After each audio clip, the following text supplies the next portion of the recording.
It's Friday morning. காலையில் நம்ம tea டைமோட start ஆயிடுச்சு. டீ போட்டுட்ருந்தேன். அன்னைக்குமே கொஞ்சம் அப்படியே க்ளவுடியாக தான் இருந்துச்சு. சரின்ட்டு கொஞ்ச நேரம் அப்படியே வெளியே போய் உட்காந்து ரிலாக்ஸ் பண்ணிவிட்டு அதுக்குள்ள ஹஸ்பண்டுமே எழுந்துட்டாங்க. அவங்களுக்கும் டீ கொடுத்துட்டு பார்த்தா யோகியுமே முழிச்சு தான் படுத்திருந்தியான். அப்புறம் அவனும் டக்குன்னு எந்திரிச்சிட்டியான். அப்படியே வந்து அவங்க அப்பா அங்கே நின்றுட்டு இருந்தாங்க. அவன் குட் மார்னிங் சொல்கிறத அப்படி 2 கையிலையும் சொல்லிகிட்டு இருக்கேன். அதுக்கப்புறம் அவனை கொஞ்சம் ஃப்ரெஷ்ஷப் ஆக்கிட்டு அவனுக்கும் பால்லாம் ஆற்றி கொடுத்துட்டு வெளியே வந்து பார்த்தா ஃபுல்லாக மிஸ்ட்டு.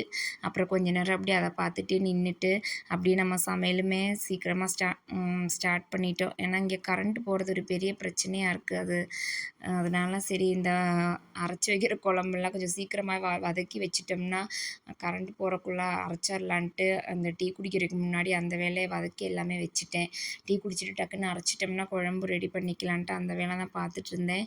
கொஞ்சம் வெளியே போகிற வேலையுமே இருந்துச்சு. 2 டேஸாக பிளான் பண்ணி போகவே முடியல. ஃபுல்லாக மழைங்கிறனால சரி இன்றைக்காவது பார்க்கலான்னு பிளான் பண்ணுறோம். ஆனால் இன்றைக்கும் மழை வருமா என்னான்னு தெரியல. மழை வரலைன்னா காலையிலே போகலான்ட்டு தான் சாதமும் மொச்சை குழம்பும் இந்த மாதிரி முருங்கைக்காய் அவியலும் செய்யலான்ட்டு பிளான் பண்ணியிருந்தேன். பார்ப்போம். அப்படி இல்லைன்னா அப்புறம் ஈவினிங் தான் பார்க்கணும்.